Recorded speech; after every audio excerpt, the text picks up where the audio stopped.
여러분 안녕하십니까? 제6과 가족 관계 속에서 쉼을 누림 8월 7일 안식일입니다. 그림을 잠깐 보시면 예수님과 같은 분이 양쪽으로 이렇게 손을 잡고 있는 모습이 보입니다. 가족 관계 속에서 어떻게 쉼을 누리는지, 그 속에 반드시 계셔야 할 분이 누군지 보여주는 그림입니다.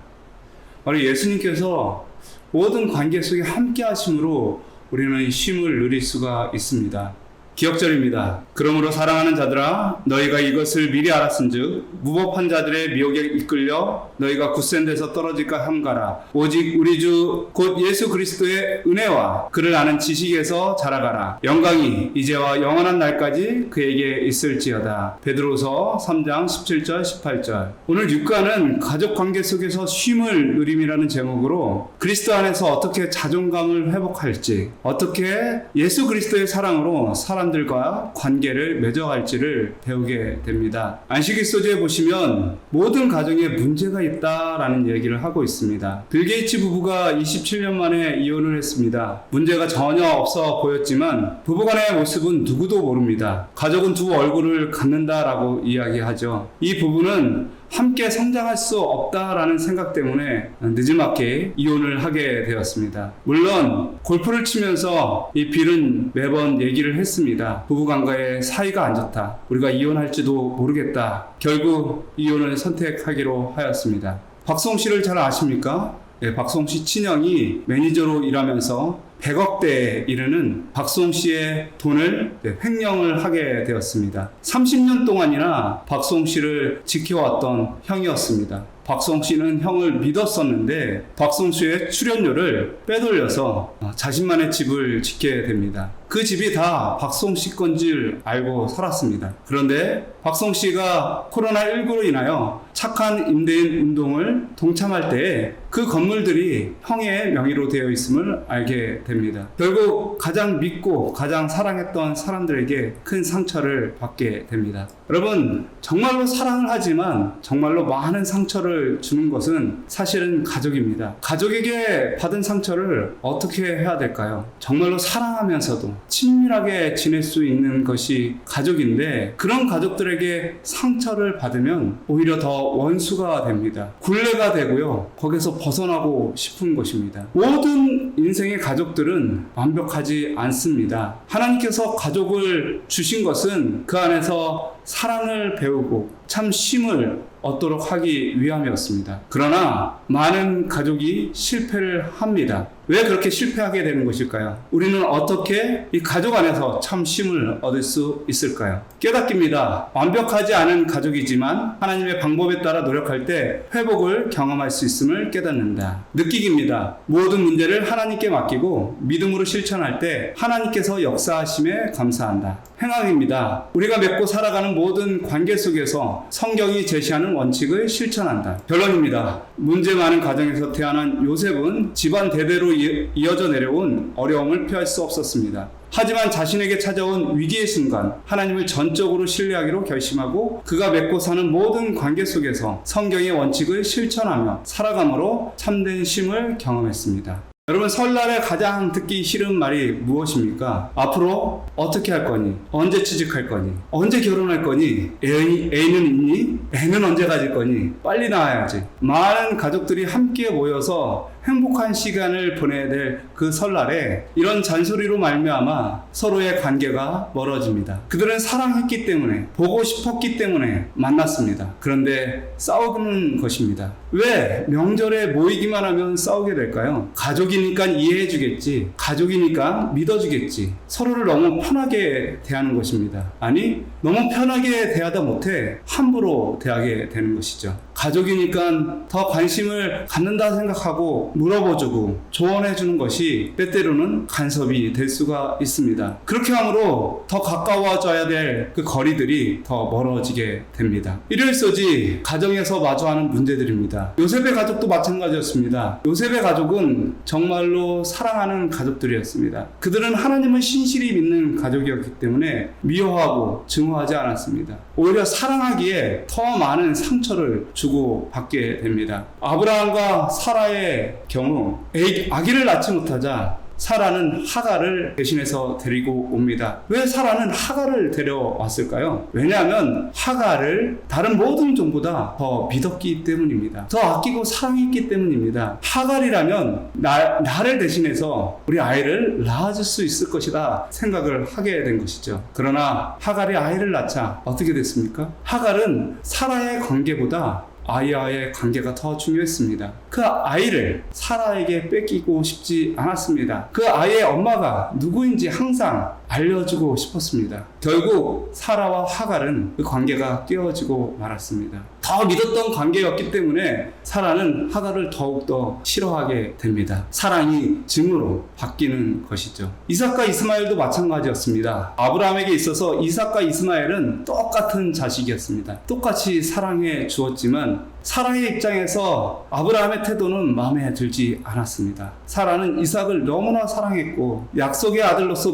믿고 있었기 때문에 아브라함은 이삭에게서 이스마엘을 떼어내야 된다고 생각을 했습니다. 그래서 사라는 하갈과 이스마엘을 학대했고 큰 불행이 시작되었습니다. 결국 하나님의 뜻에 따라 하갈과 이스마엘은 사라의 집에서 나가게 됩니다. 이것도 아브라함이 이삭과 이스마엘을 똑같이 사랑했기 때문에 그렇습니다. 그런데요, 이삭과 리브가는 또한 달랐습니다. 이삭과 리브가는 서로 사이가 좋았습니다. 그런데요, 야곱과 에서가 태어나고 이삭은 에서를, 리브가는 야곱을 더 사랑하게 되었습니다. 아브라함은 똑같이 사랑해서 문제가 되었지만 이삭과 리브가는 첫째 아들을, 둘째 아들을 더 사랑해서 문제가 되었습니다. 결국 이삭과 리브가는 서로 속고 속이는 관계가 됩니다. 야곱과 레아, 라헬도 마찬가지였습니다. 야곱은 라헬을 위해서 14년을 일합니다. 그만큼 라헬을 사랑했었습니다. 야곱의 사랑이 잘못은 아니었습니다. 그러나 레아가 함께 있어서 문제가 되었습니다. 레아는 야곱을 사랑하고 남편의 사랑을 받고 싶었습니다. 남편한테 인정도 받고 싶었습니다. 야곱이 라헬을 사랑하는 만큼 레아는 더 깊은 상처를 받게 됩니다. 더 많이 사랑했기 때문에 상처를 받는 것이죠. 요셉의 형들도 마찬가지였습니다. 야곱은 자신이 가장 사랑하는 라헬의 아들을 너무너무 사랑했습니다. 그렇기 때문에 요셉의 형들은 편애를 느꼈습니다. 요셉의 형들은 아버지의 사랑과 인정을 받고 싶었지만 그렇게 하지 못해서 큰 상처를 받게 됩니다. 사랑함으로 많이 상처를 받게 됩니다. 미워해서가 아니라 사랑해서입니다. 요셉의 형들은 아버지의 사랑을 받지 못함으로 애정 결핍 행동 장애와 비슷한 그런 행동들을 하게 됩니다. 시므온과 레위는 폭력적인 성향을 갖게 됩니다. 시므온과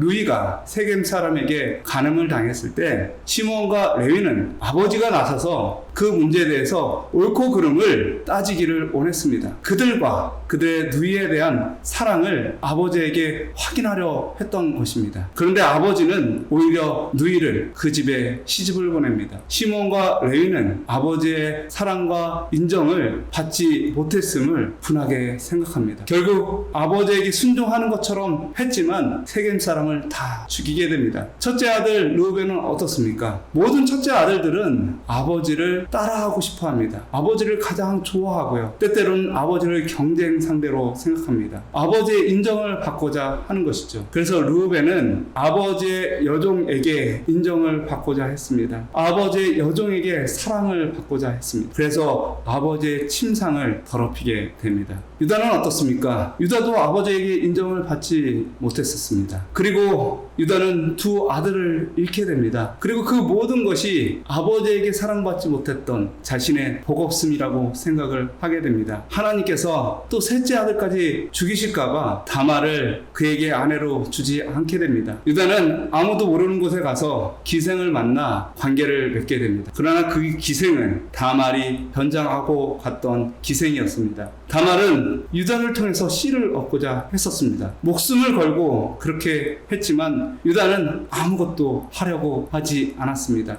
겁쟁이가 된 것입니다. 거절에 대한 두려움 때문에 아무것도 할 수가 없었습니다. 여러분, 사람들은 서로 사랑하고 갈망하지만 그들은 서로에게 상처를 줍니다. 그리고 건전하지 못한 관계를 만들어 갑니다. 이 세상에 완벽한 가정은 없습니다.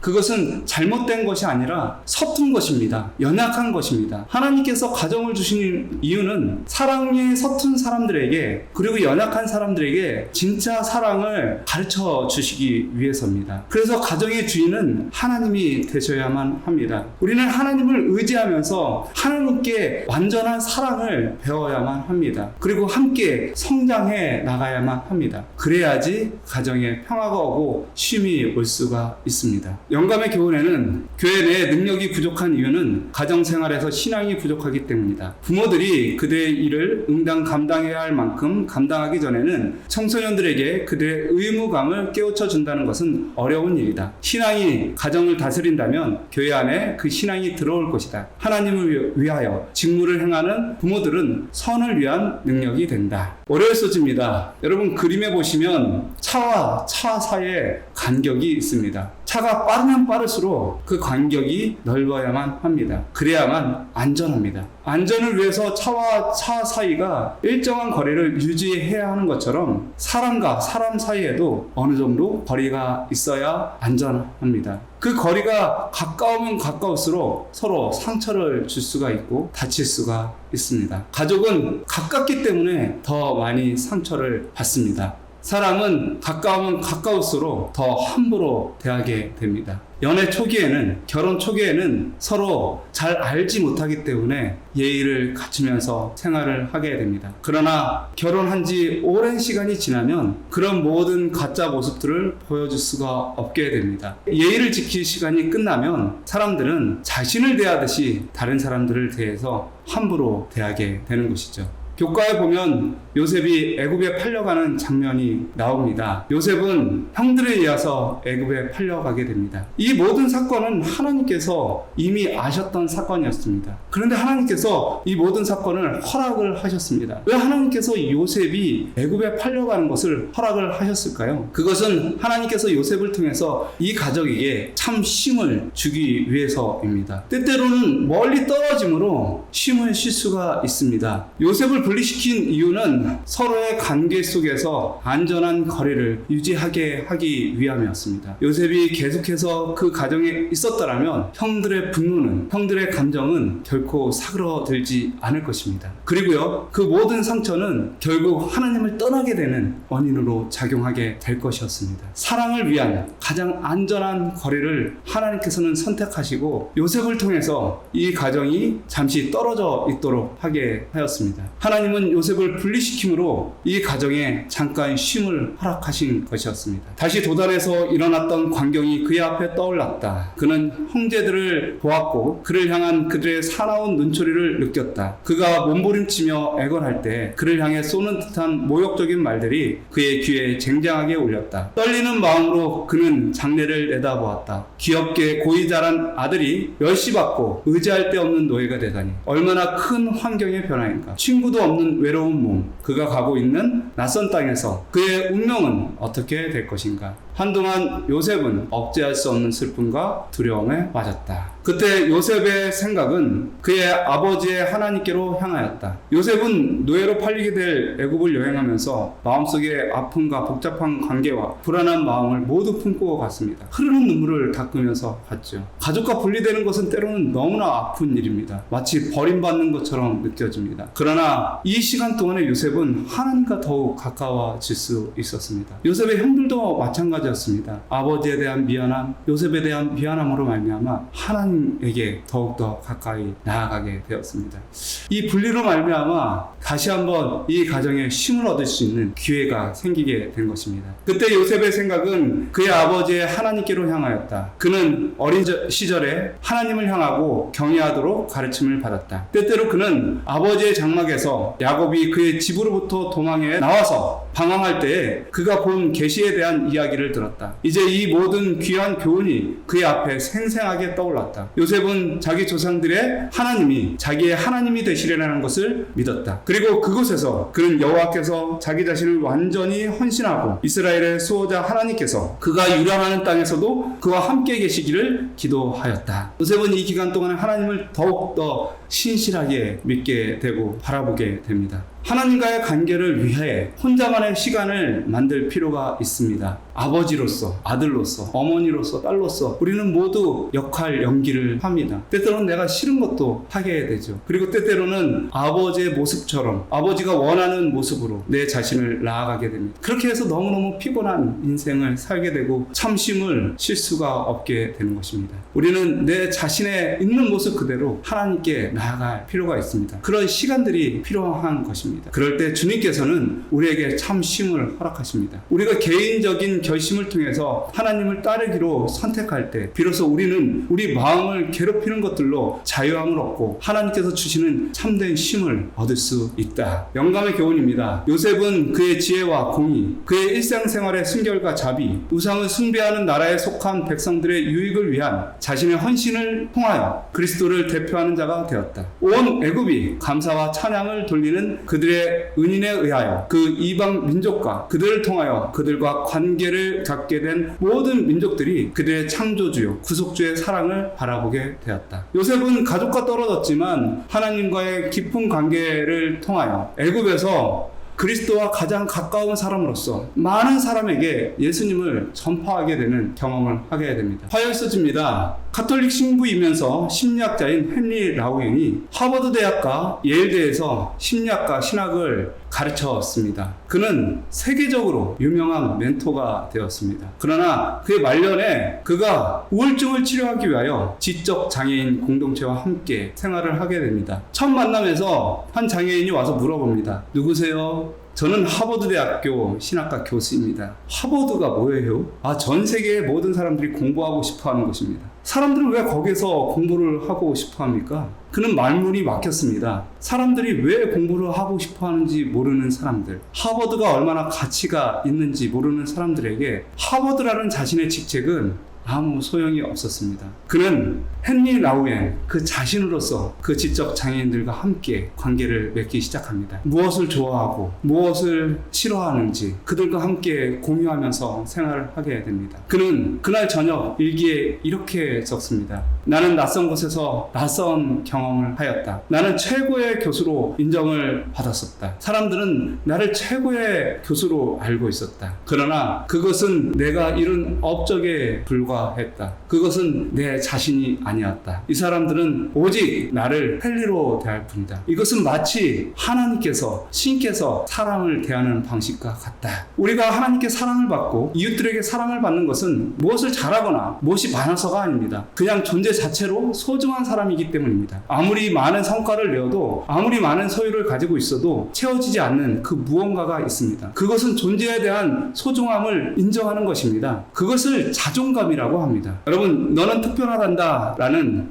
동화책이 있습니다. 맥스 루카도 씨가 쓴 책인데요. 거기에 펀치넬로 주인공이 나옵니다. 나무 인형입니다. 그런데 이 주인공은 뭘 잘 하지 못합니다. 넘어지기도 하고요. 가난합니다. 그래서 사람들에게 칭찬을 받는 것이 아니라 미움을 받고 또 싫어함을 받습니다. 왕따라고 하죠. 사람들은 그와 어울리기 싫어하는 것입니다. 그들은 항상 전표와 별표를 갖고 다닙니다. 그들이 좋아하고 그들 인기가 있는 사람들에게는 별표를 붙여줍니다. 그러나 그들이 싫어하고 잘 못하는 사람들에게는 전표를 붙여줍니다. 펀치넬로에 보면은 전표가 가득했습니다. 그런데요, 루시아는 친구를 만났습니다. 그녀는 전표도 없고 별표도 없는 것입니다. 너는 어떻게 그렇게 할 수 있니? 라고 물어봤더니 루시아는 나는 목수 할아버지를 만나 그 목수 할아버지를 만나고 나니까 전표와 별표가 없어졌어 라고 말합니다. 펀치넬로가 목수 할아버지를 찾아갑니다. 그리고 전표가 많이 붙어 있다고 목수 할아버지에게 이야기합니다. 목수 할아버지는 말합니다. 나는 너를 특별하게 만들었단다. 너에게 전표를 붙이는 것은 단순히 그 사람들의 생각일 뿐이야. 그 사람들이 뭐라고 하든 너는 특별하단다 라고 이야기를 해주었습니다. 너는 일주일에 한 번씩 나에게 와라. 그러면 그 전표가 떨어질 거야. 펀치넬로는 처음에는 그 말씀을 믿지 못했습니다. 그러나 그와 함께 이야기하면서 자신의 특별함을 인정하고 받아들이게 됩니다. 여러분, 많은 사람들이 남에게 인정받기 위해서 그렇게 생활을 하게 됩니다. 그런데요, 그런 것보다 더 중요한 것이 있습니다. 하나님께서 나 자신을 어떻게 봐주시느냐. 하나님께서 봐주시는 모습 그대로 나 자신을 볼 때에 우리는 특별한 사람이 됩니다. 요셉도 마찬가지였습니다. 요셉의 가치, 요셉의 특별한, 요셉의 자존감 어디에서 왔을까요? 요셉은 가정에서 아버지에게 가장 많이 사랑을 받았습니다. 그리고 색동옷을 입은 유일한 사람이었습니다. 아버지가 가장 사랑하는 여인의 첫 번째 아들, 그는 모든 것을 다 가졌습니다. 그런데 지금 요셉은 애굽의 노예로 살면서 아무것도 그를 특별하게 해주는 것이 없었습니다. 요셉은 그를 특별하게 봐주는 사람이 없기 때문에 이제 자신은 특별한 사람이 아닐까요? 아닙니다. 요셉은 하나님께서 자신을 봐주는 대로 스스로 그렇게 믿고 하나님께서 보는 대로 특별한 사람처럼 생활을 하게 되었습니다. 자존감이란 다른 어떤 이의 인정받음이 없이 오직 하나님의 은혜 아래 자신의 존재 가치를 확증하는 것입니다. 요셉은 하나님을 믿음으로 언제나 특별한 사람인 것처럼 생활을 한 것이죠. 여러분, 사람 인자가 있습니다. 사람 인자는 두 사람이 만나서 사는 모습을 한자로 만들었습니다. 그런데요, 둘이 만나서 서로 의지하면서 함께 서는 것이 아닙니다. 홀로 선 두 사람이 만나서 둘이 하나를 이루어가는 것입니다. 서정임 수인은 홀로서기라는 시에서 이렇게 이야기합니다. 둘이 만나 서는 것이 아니라 홀로 선 둘이 만나는 것이다. 맞습니다. 우리가 함께 한다는 것은 서로에게 인정받기 위해서 노력을 하면서 살아가는 것이 아니라 나 자신의 특별한 모습 그대로 함께 소통하면서 함께 누리면서 나누면서 사는 것입니다. 다른 사람의 평가에 기대하지 말고 자신을 사랑하고 다른 사람을 사랑할 때 서로에게 쉼이 될 수가 있습니다. 교과에는 말합니다. 우리는 자주 우리의 가치를 다른 사람의 평가를 통해 발견하려 하지만 우리의 참된 가치는 하나님께서 우리를 어떻게 보시는가에 달려 있음을 기억해야 한다. 영감의 교훈입니다. 우리들은 우리 자신 안에서는 죄인들이지만 그리스도 안에서는 의인들이다. 그리스도의 의의 옷을 입히심으로 우리들의 의롭게 하신 하나님께서는 우리들을 의롭다 하고 선언하셨으며 의인들처럼 취급하신다. 하나님께서는 우리들을 당신의 사랑하시는 자녀로서 바라보신다. 죄의 많은 곳에 은혜가 더욱 많으므로 그리스도께서는 죄의 권세를 대항하여 역사하신다. 수요일 소지입니다. 요셉은 보디바의 가정에서 특별한 사람인 것처럼 그렇게 생활을 하게 됩니다. 그런데 문제가 생겼습니다. 보디발의 아내가 요셉을 자꾸 유혹하는 것입니다. 그녀는 요셉을 소유하고 자기 마음대로 조정하려고 했습니다. 자신의 존재 가치를 요셉을 불임으로 인정받으려고 했었습니다. 요셉은 그 누구에게도 인정받을 필요가 없었기 때문에 항상 그는 좀 특별한 사람처럼 보였던 것이었습니다. 성경은 말합니다. 요셉은 용모가 빼어나고 아름다웠다. 맞습니다. 하나님께서 나 자신을 사랑하는 것처럼 우리가 스스로 그렇게 사랑할 때 우리는 좀 특별한 사람으로 남에게 보여줄 수가 있습니다. 여러분, 당신이 만약에 요셉이라면 어떻게 행동했을 것 같습니까? 정말 지겹게 유혹하는 자기 주인의 부인을 어떻게 대할 수 있겠습니까? 여러분, 요셉은 피하지 않았습니다. 거기에다 대고 화내지 않았습니다. 주인의 부인을 무시하지 않았습니다. 그렇다고 보디발에게 쪼로로 따라가서 그 부인의 이야기를 다 말하지도 않았습니다. 흉을 보지도 않았습니다. 요셉은 왜 이렇게 하지 않았을까요? 왜냐하면 요셉은 하나님의 말씀대로 살려는 자기 원칙이 있었기 때문입니다. 감정이 아니라 하나님의 원칙에 따라 살아갔던 것입니다. 교과는 말합니다. 모든 관계 속에서 성경적 원칙을 적용하는 것이 어리석은 것처럼 보일 때도 있지만 말씀에 근거하여 하나님께 영광을 돌리며 사는 것은 우리에게 큰 축복이 된다. 여러분, 사랑은 우리가 예수님에게 받는 가장 귀한 선물입니다. 순결하고 거룩한 애정은 감정이 아니고 원칙입니다. 진정한 사랑으로 행동하는 사람은 무분별하거나 맹목적일 수 없습니다. 그러나 육신의 마음에서 오는 정욕은 전혀 다른 것입니다. 순결한 사랑은 모든 경영하는 일에 있어 하나님을 모시고 하나님의 성령과 완전히 일치하는 반면 정욕은 완강하고 경솔하고 무리하며 모든 제재를 무시하고 또한 그가 선택한 대상을 우상화할 것이다. 허위뿐의 글이죠. 사랑은 순결한 애정이고 감정입니다. 순결한 애정은 감정이 아니라 원칙입니다. 요셉은 그 원칙에 따라 사랑을 하게 됩니다. 요셉은 결코 보디발의 아내에 대한 어떤 원망이나 불평의 감정을 갖지 않았습니다. 그렇다고 그들을 흉보지도 않았습니다. 그들은 하나님께서 주시는 사랑의 원칙을 가지고 꾸준하게 변함없이 그들을 대하게 됩니다. 이것이 바로 관계에서 쉼을 얻는 가장 큰 원칙입니다. 가정에서도 마찬가지죠. 너무 감정적으로 충동적으로 사랑하는 것은 금방 식어집니다. 보고 싶고, 그리고 만지고 싶고, 뭐 해주고 싶어, 그리고 이 아이는 내 아이고 이 아이는 소중하니까 그것이 전부이냐, 그것이 사랑이냐, 그렇게 생활을 하게 됩니다. 그러나 그렇게 하다가 결국 서로 큰 상처를 내게 되죠. 예수님의 사랑은 결코 그런 것이 아닙니다. 참되고 순수하고 헌신적이며 순결한 사랑이 거의 없다. 이 귀중한 요소는 매우 드물다. 정욕이 사랑이라는 이름으로 쓰여진다. 진실한 사랑이란 충동으로 일깨워진, 그리고 심한 시련을 만나면 갑자기 시들어버리는 그런 사랑과는 성격상 전혀 다른 고상하고 거룩한 하나의 원칙이다. 부조와 선지자 3권 210페이지에 나와 있습니다.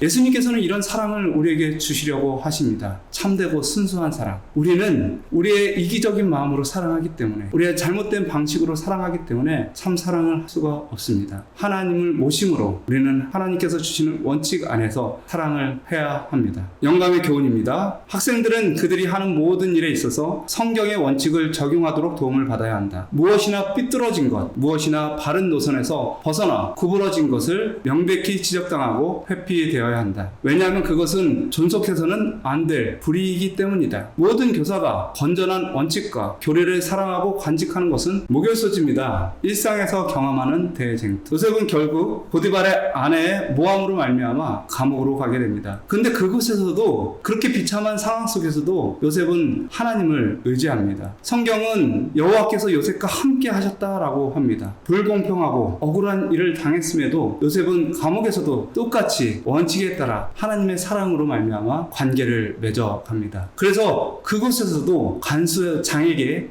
인정을 받게 되고요. 또한 왕궁에서 쫓겨온 두 하인과도 친하게 지내게 됩니다. 그들을 도와주게 됩니다. 그리고 결국 그들을 통해서 새로운 관계를 맺게 되고 애굽의 왕 바로를 만나게 됩니다. 이 모든 것은 요셉이 하나님을 향한 원칙을 갖고 있었기 때문입니다. 그러므로 하나님이 함께 하셔서 그를 가장 형통한 길로 인도하십니다. 에베소서 6장 6절에서 8절 말씀은 우리가 어떻게 사람들을 대해야 될지 분명하게 이야기하고 있습니다. 사람을 믿는 것이 아니라, 사람에 따라 내 행동이 달라지는 것이 아니라 하나님을 믿고 하나님을 대하듯이 사람을 대해야 된다라고 말하고 있습니다. 에베소서 6장 6절에서 8절입니다. 눈가림만 하여 사람을 기쁘게 하는 자처럼 하지 말고 그리스도의 종들처럼 마음으로 하나님의 뜻을 행하고 기쁜 마음으로 섬기기를 주께 하듯 하고 사람들에게 하듯 하지 말라. 이는 각 사람이 무슨 선을 행하든지 종이나 자유인이나 주께로부터 그대로 받은 줄을 알미라. 맞습니다. 저 사람은 괜찮을 거야, 난 저 사람은 100% 믿을 수 있어 라고 하면서 그 사람에 따라 나의 행동을 결정하지 마십시오. 모든 사람의 마음이 나와 똑같은 마음일 수 없습니다. 오히려 하나님께서 인도하시는 그 길로 우리가 가게 되면, 하나님의 방법대로 순종하면서 가게 되면 좋은 사람을 만날 수 있고 좋은 관계를 이룰 수가 있습니다. 다른 사람과 담을 쌓고 살라는 말이 아닙니다. 오히려 하나님을 높이며 하나님의 뜻대로 살아갈 때 하나님께서 이 모든 관계 속에서 우리에게 참 쉼을 허락하실 수 있다라고 하는 것이죠.